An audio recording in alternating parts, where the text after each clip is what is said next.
Hey everyone, welcome to Food Talk Live. A reminder that this episode will also appear on our podcast, Food Talk with Danny Nierenberg. So please subscribe wherever you listen to podcasts. Before I introduce our really awesome guest, I want to confess something to everyone. I really want to get on a plane. I want to go to the airport. I want to wait for a flight. I want to get frustrated when my flight's delayed. I want to go somewhere.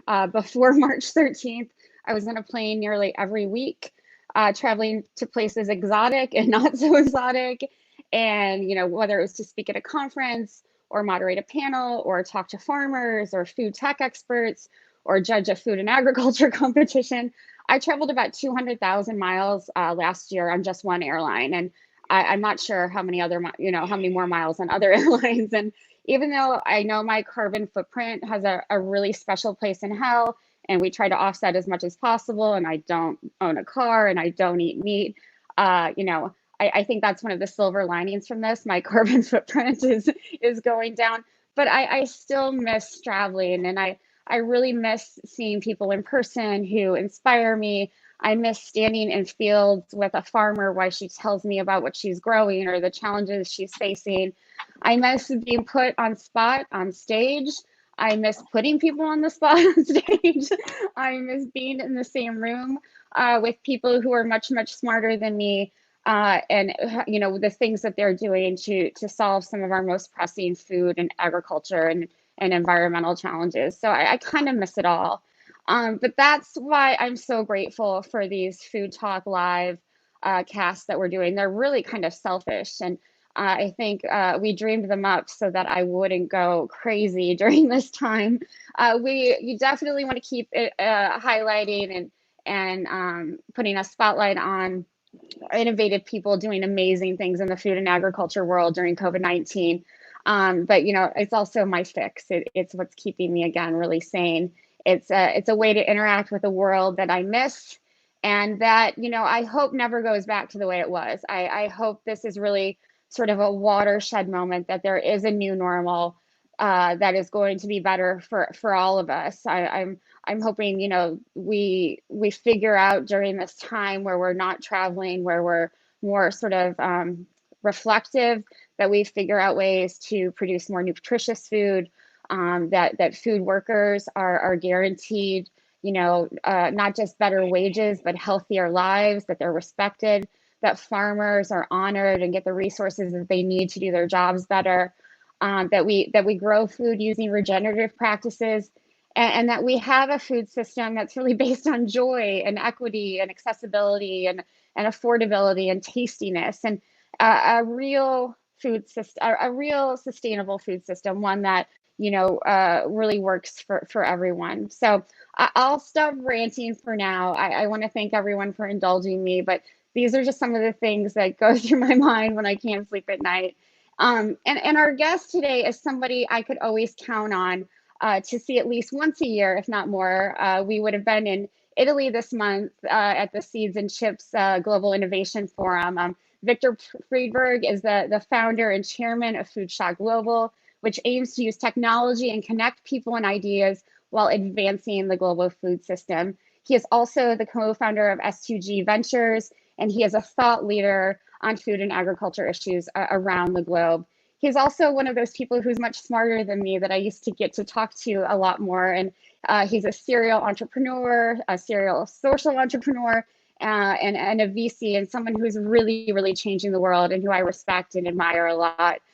I also have to say he's been posting. I'm so jealous because he's been posting on his social media feeds the amazing meals he's cooking every day. It's real food porn, and it drives me a little bit crazy. It makes me hungry. I have to sort of hide him so that I don't get jealous. So Victor, I'm glad you could stop cooking and probably eating and join me today. Thanks so much for being here.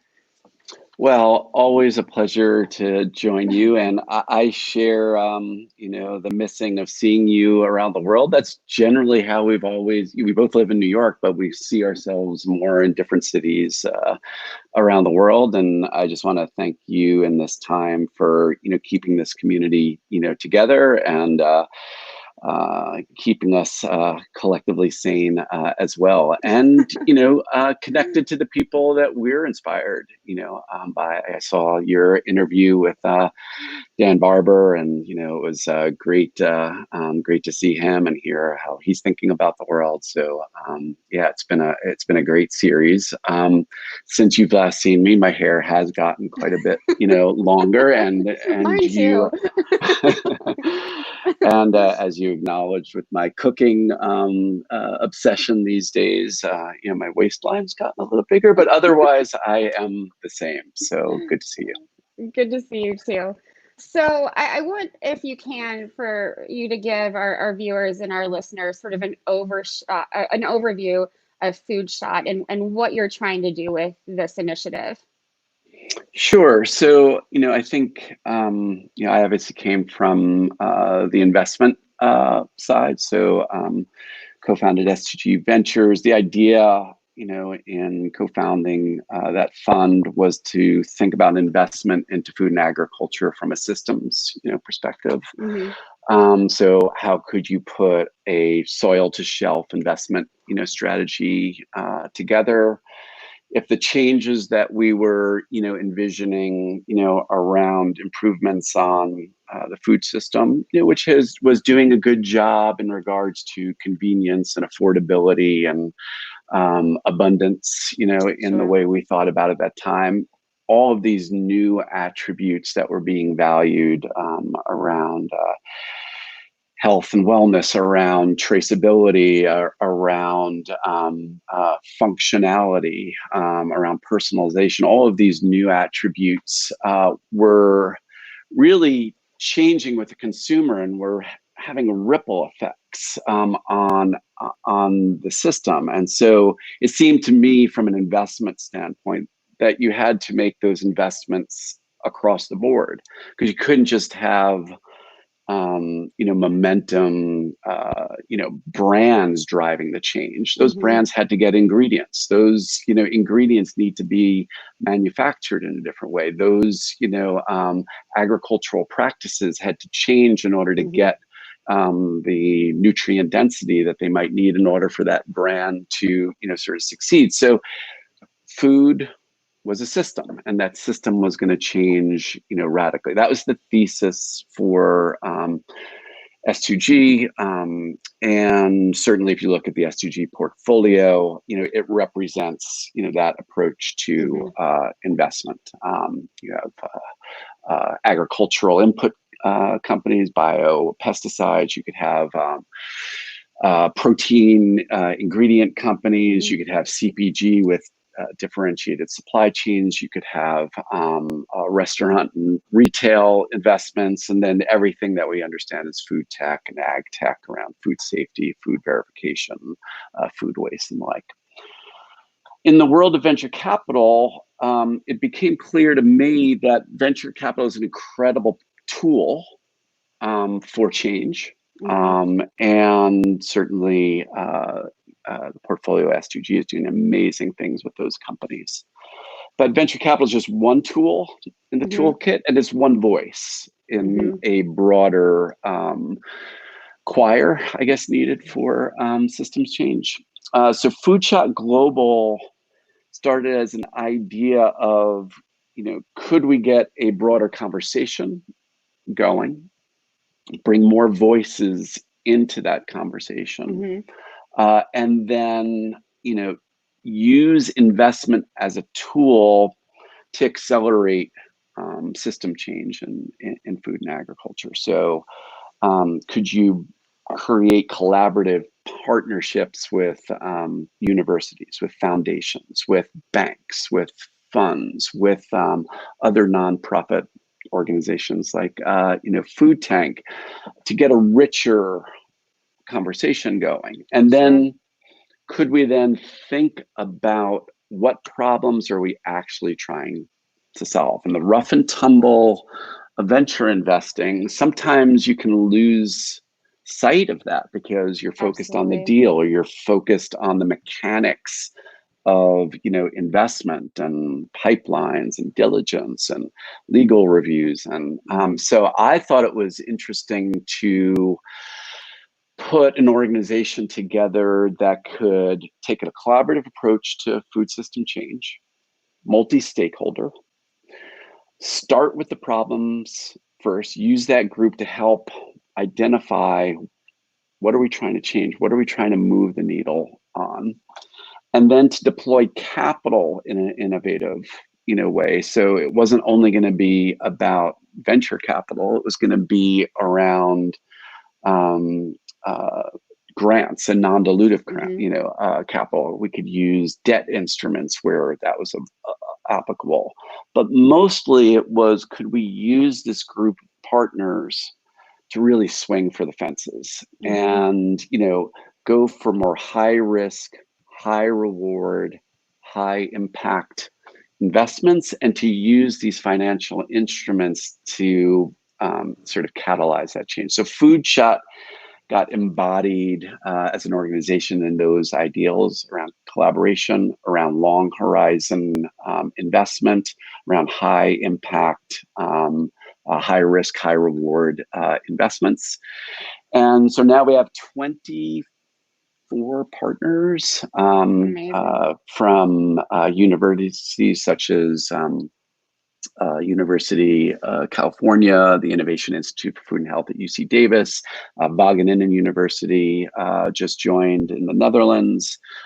We have banks like Rabobank, foundations like the Builders Initiative and FAR and Rockefeller Foundation, and funds like Acre and Generation Investment Management. And so like a broad group of stakeholders.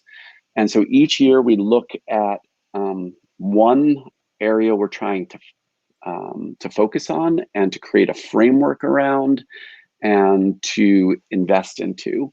So the first year we focused on soil. And as you mentioned in your intro, this year we're focused on protein.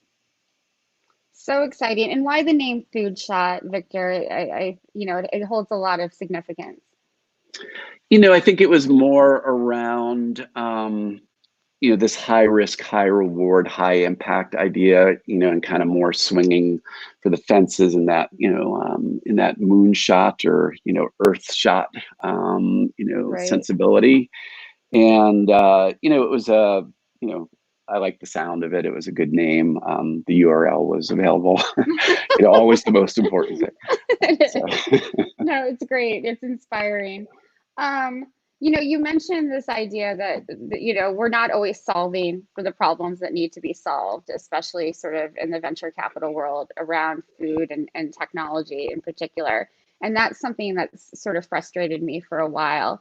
And I'm wondering during COVID-19 and post-COVID, if if the folks who are investing in food and agriculture will really be trying to, instead of just coming up with, exciting new technologies, but will they be more focused on actually, helping farmers, building soil health, doing this precision protein stuff that you think is so important? Or will we go back to the way things were, where it's about the technology and not the people who use the technology? I guess I believe that the smart money at the table and the people who were real systems thinker and thought leadership of organizations like yourself and other, was that it was never about the technology and it was never around the investment itself. I think more and more over the last couple of years, we were thinking systemically. I think the only thing that COVID, identified is that we weren't thinking fast enough, and we weren't thinking deep enough. And so I obviously believe this is a once in a generation, opportunity to redesign the food system. There were already movements towards that pre-COVID, but what COVID did was to really expose the fault lines of where, not only was it breaking down on a day-to-day basis in terms of the food supply and, supply chains and, retail and distribution and things like Sure. that.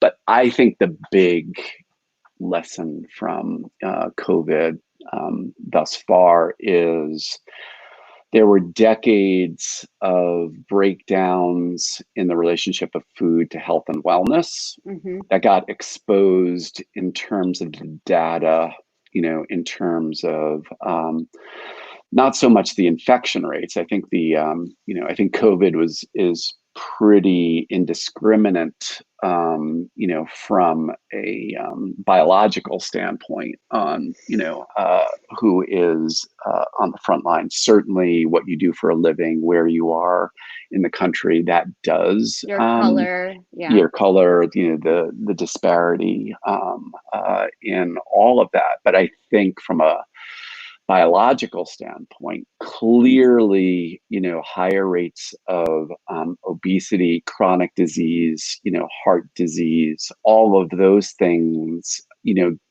created a greater risk of hospitalization and a higher, rate of, of mortality. And that comes from 50 years of a broken, food system. And I think that data will prevail. And I think it's already changed consumers' view of their own responsibilities in terms of their own personal health, the responsibilities of food companies and employers, in the health and wellness of their employees, and the role of food and functional food, in that. So I'm optimistic that we come out of this with much more precision around where the interventions need to to be, where investment needs to go, and then to fix all of the day-to-day breakdowns that we saw in regards to manufacturing, and frontline labor, distribution, and the role of the trucking system, Absolutely. in that, able to get, food that's grown, on the farms, to where it needs, to be, and, all of the food waste that happened, as a, result of this in a relatively short time. So I think all of those are felt by stakeholders, but I also think consumers see it, Right. as clear as day for the first time. Yeah, absolutely. And I think that you described it well. This pandemic has exposed so many sort of cracks in what was already breaking down. And that, our food system has never been about the the amount of food that's produced. That's not been the problem really ever. It's been about distribution. But, when I think about that point, yeah, we've always had enough quantity of food. It hasn't always been the right kinds of food. There haven't been, nutrient dense foods. We're good at filling people up. We're not good at making sure they're well nourished. And I know that's, you've talked about things like nutrient density and functionality. And so I'm wondering, the foods of the future are, you are already investing in and helping create some of them. And, I heard from a plant-based meat company this morning in Barcelona that there's been a 200% jump in plant-based meat Yep. sales, including, Beyond Meat, which I know you're heavily involved in. You know, are people, why is that happening? Are people seeing that connection between sort of the meat system and their own health? Or why is such a jump in sales? Well, I think those trends were already, starting. Clearly, Beyond Meat was, resonating, globally.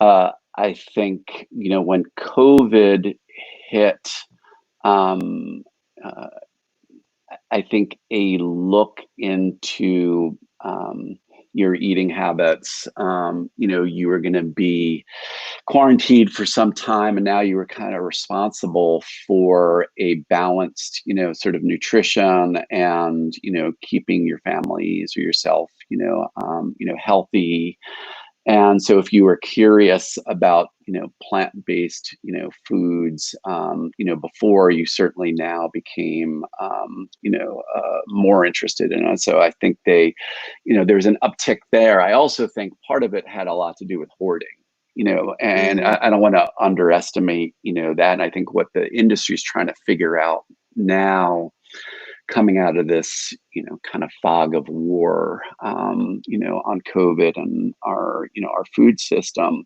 is what sticks, afterwards.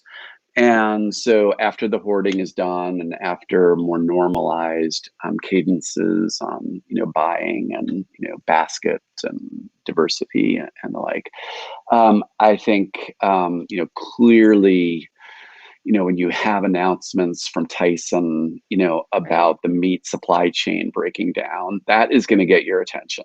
And when you hear about,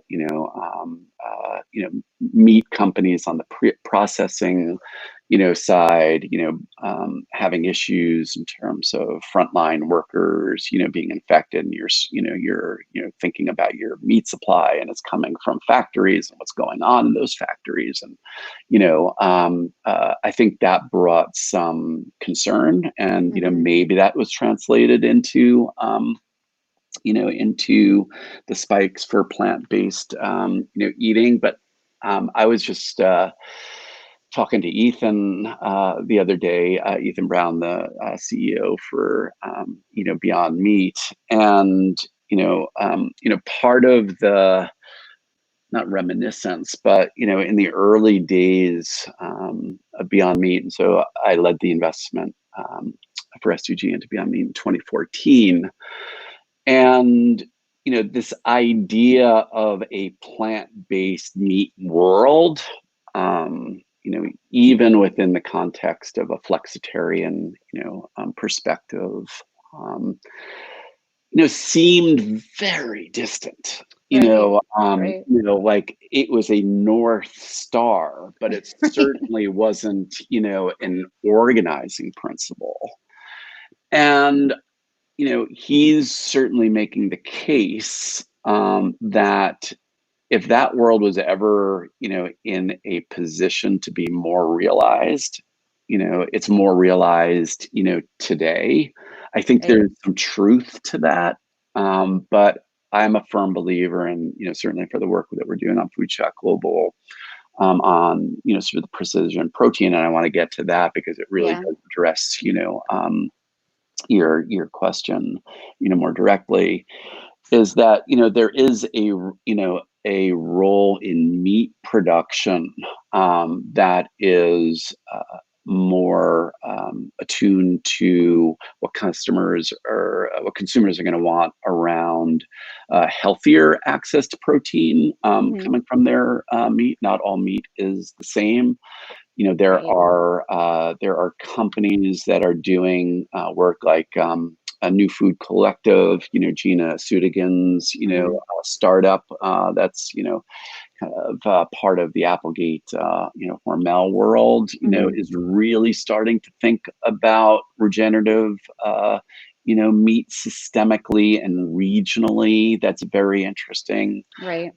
So, I think there's a role for all of these protein sources in our food system, but I think we've also tend to overemphasize protein as a equivalency for nutrition and equivalency for health. It's not. It's part of a broader nutritional profile that's essential for day-to-day health and wellness of humans and animals on the planet. And so, our work in Food Shot Global around this framework, precision protein, is to take ourselves out of the plant versus animal debate, and to recontextualize the conversation around affordable nutrition, and nutrition that is efficacious and that has a deeper scientific understanding of the role of protein in our health. And protein is not just one thing. It's a set of amino acids. Those amino acids aren't just around building up, muscle and skeletal, which I think Right. most average consumers, and the public thinks about, but it has an essential role in everything from how our DNA is formed to our cardiovascular system, around our immunity system. All of those systems have relationships with different amino acids that come through either essential amino acids, the 9 that generally come with meat and dairy, Hmm. and then other proteins, the non-essential ones that come from kind of the plant world. All of those have a role. So what we tried to do from a Food Shop Global perspective, let's start thinking about nutrition first. Uh-huh. Protein's one of a number of macronutrients that are important for essential living and healthy living. We'll get to lipids, and we'll get to sort of carbohydrates, but protein is taking up the most resources Right. on the planet. It's having the greatest impact on human and animal health. So let's start there. Right. But let's really think about it from a more precise perspective. How do we use the agricultural system and the meat production system and our fishery system and these novel proteins that are coming from myco and from clean, lab grown meat, Hmm. cellular. All of these play a role in how ultimately the world is going to meet its protein requirements, going from 7 billion to 10 billion. And if we're Right. stressed at 7 billion already, imagine what it's going to be like, at 10 billion. So how do we bring nutrition to a growing population?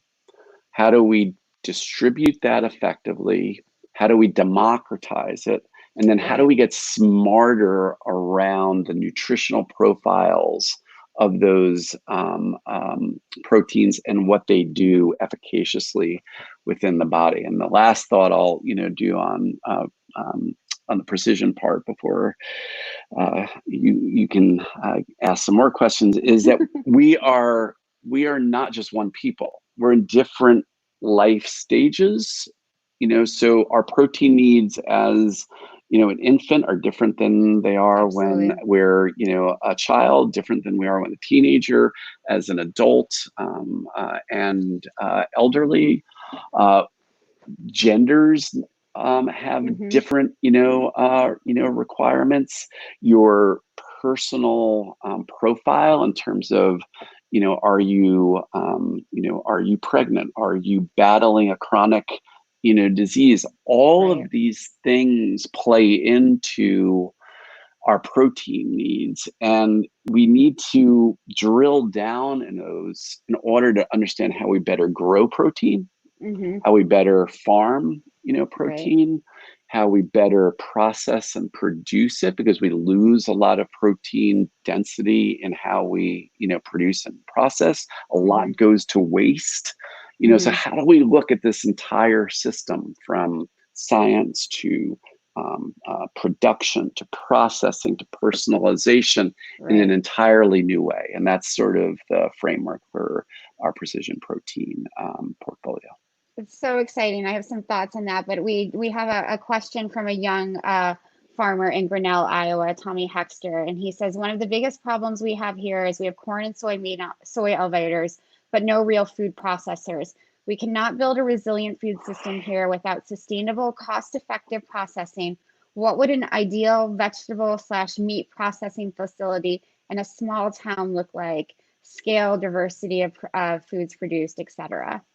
An amazing question, and thank the listener for that. So prior to COVID, there was a belief within the investor community, that there was, there were investments going in on the brand side, on the, the technology side, on, kind of the retail and sort of distribution side. Mm-hmm. And there were, meaningful investments, really starting to go into agriculture. Right. The missing piece was in the middle. Right. And that was all around, processing, Mm-hmm. co-manufacturing, all of the attributes of a healthy food system, that were being innovated on those sort of two bookends, the agricultural side and the brand side, were hitting the wall to a certain degree when it came to manufacturing. There wasn't enough capacity. There weren't the sophistication of manufacturing really hadn't gained any Mm-hmm. traction. It was a manufacturing system that it got invented 70 years ago and Right. pretty much has stayed the same. So there was already the feeling that manufacturing and processing had to go through a reinvention and a new golden age. Right. And I think COVID has clearly highlighted that. And now there is talk around the investor community. How do you put together funds, venture funds or debt funds or new, blended capital funds that could address that? And I love that your listener talked about in a small town, Right. because the one thing that's clear is that this is not going to work if these are highly centralized, large-scale systems. These need to be smaller, more agile, more resilient Yeah. regional systems. And we think that that's a great opportunity for regions and towns in this country, to be revitalized around Right. food manufacturing. So I think this is heading into a good period for that. And let's see Yeah. if the money follows, but I'm hopeful. Yeah, I love that you called it the golden age of processing. Tommy had another point about, he lives in Iowa, which is obviously, where Tyson and a lot of other meat processors here at Purdue as well. And they're vertically integrated. There's not adequate processing for small scale pasture raised farmer owned beef. So the market is struggling. How do we open the door for farmers who want to raise meat in better ways than in animal confinement? Yeah, I mean, so I think it starts with the consumer.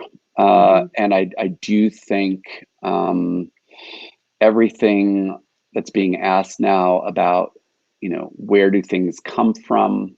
How is it made? And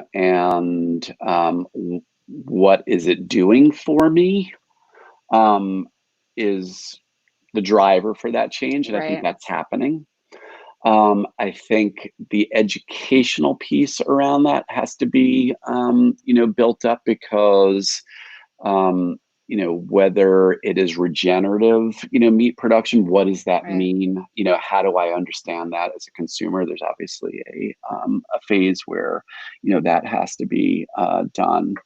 And uh, the consumer for the early part of any of these trends, has to be willing to, pay for that benefit Mm. while these systems scale.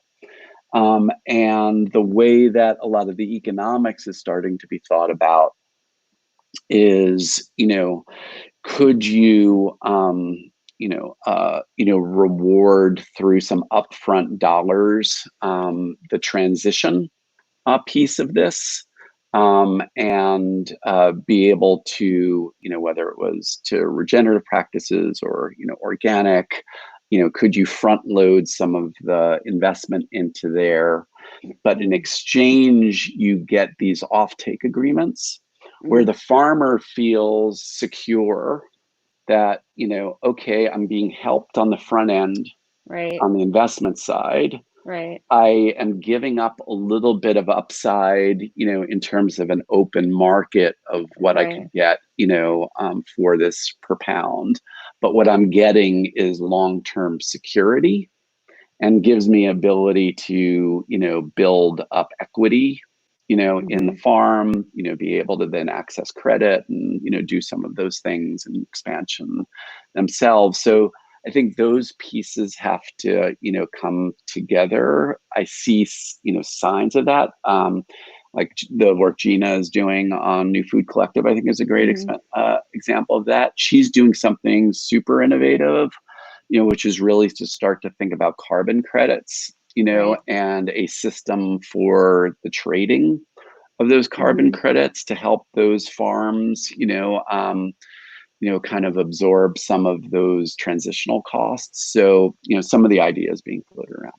Yeah, I mean, I think that's one thing, another sort of opportunity we have to recognize that farmers are not just food producers, that they're stewards of the land who really deserve to be compensated for the ecosystem services they provide that really, really benefit us all, no matter where we are. Um, Yeah. And then just a couple of things. There are sure. companies like, Mercaris, that's very Talking to Kelly focused. later today. There you go. So, the work that, Kelly is doing, S2G, led the Series A and has supported it all the way. I had met Kelly way back in 2013 and did that investment in 2014. Grain elevators, pricing intelligence, Right. all of those, ability to do, forward contracts on a site now, potentially going into derivatives. I mean, those, she's doing some incredibly innovative work. And then, Grow Intelligence is doing, Hmm. incredible work and, able to, better align supply and demand, Hmm. in protein, so that you're producing the right, proteins in the right place at the right time, given, demand profiles, and giving tools to producers to be able to, plan how they, go forward with their projections. That's another company that, Sarah's work, maker at Grow Intelligence, I think is really tremendous as well. That's great.